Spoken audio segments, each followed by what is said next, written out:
A title: Listening to and Working with Older Victims.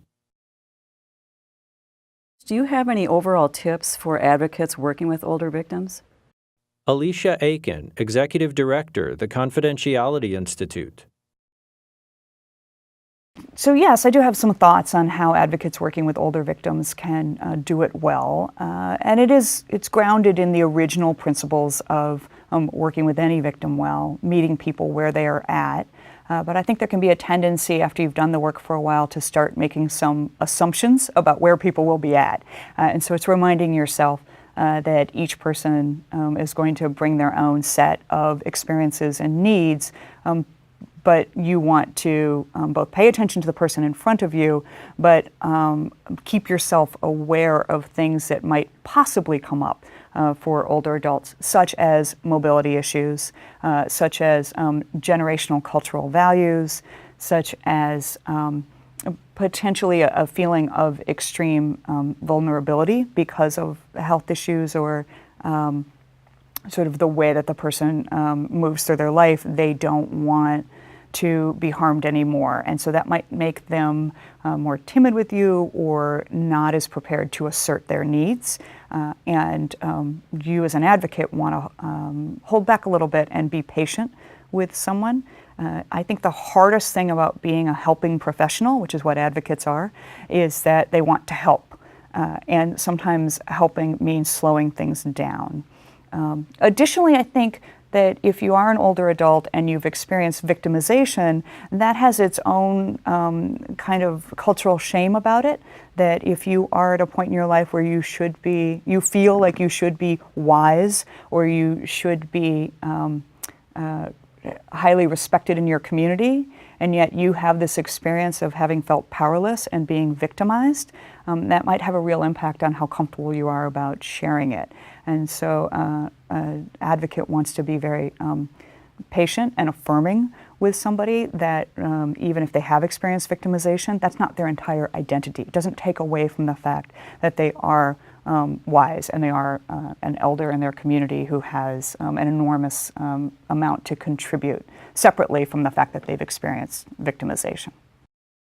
Evelyn Laureano, Executive Director, Neighborhood Self-Help by Older Persons Project, New York, New York. When there are questions, when there are inquiries, try to do it in a way that's non-judgmental.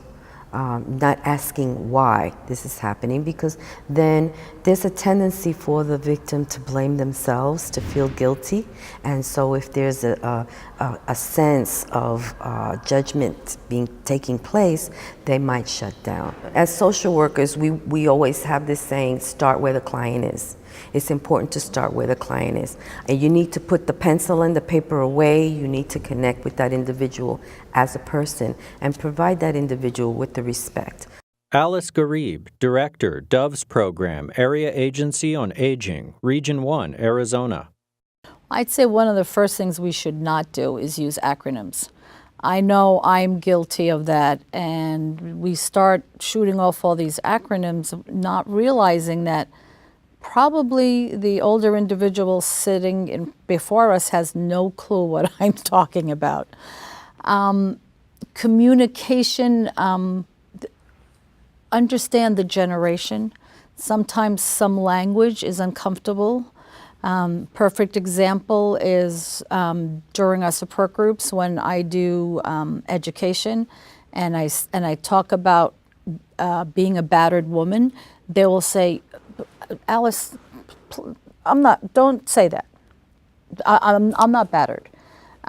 Even though they're there in the support group trying to get help, hearing that term is not comfortable for them. So I think there's some generational language that we need to think about. And the obvious as far as communication goes, again, don't shout when you're talking to someone. But if they tell you that I have trouble hearing, then please, by all means, raise your voice loud enough so that they can hear you. Ricker Hamilton, Deputy Commissioner, Maine Department of Health and Human Services.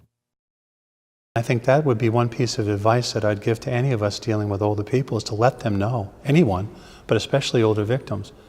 So what's going to happen with the stuff you tell me? What's confidential? What's not? What am I going to do with the information? So older victims are no different than any other victims that we deal with. They're traumatized. It's the unknown that scares all of us. And for older people, if I tell you something, am I going to have to live someplace else? Am I going to lose my independence? LaTrice Buck Hogan, consultant, formerly director, Milwaukee Women's Center. I think when you're interviewing older victims, you should listen to the story and hear it in their terms.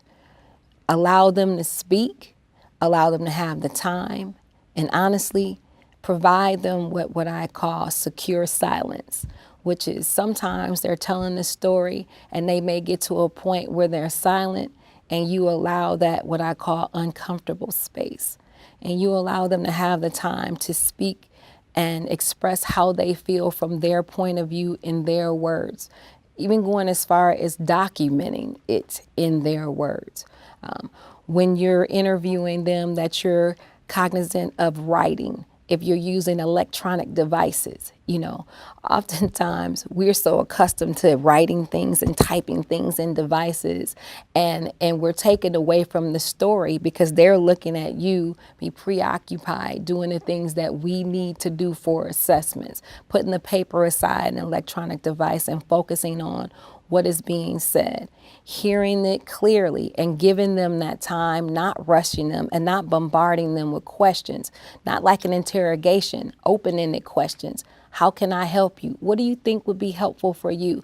Not where everything is yes and no, where they feel like they're not being heard, they're being rushed, or that we're feeding them the responses that we need for the questions that we need answered for our funding sources.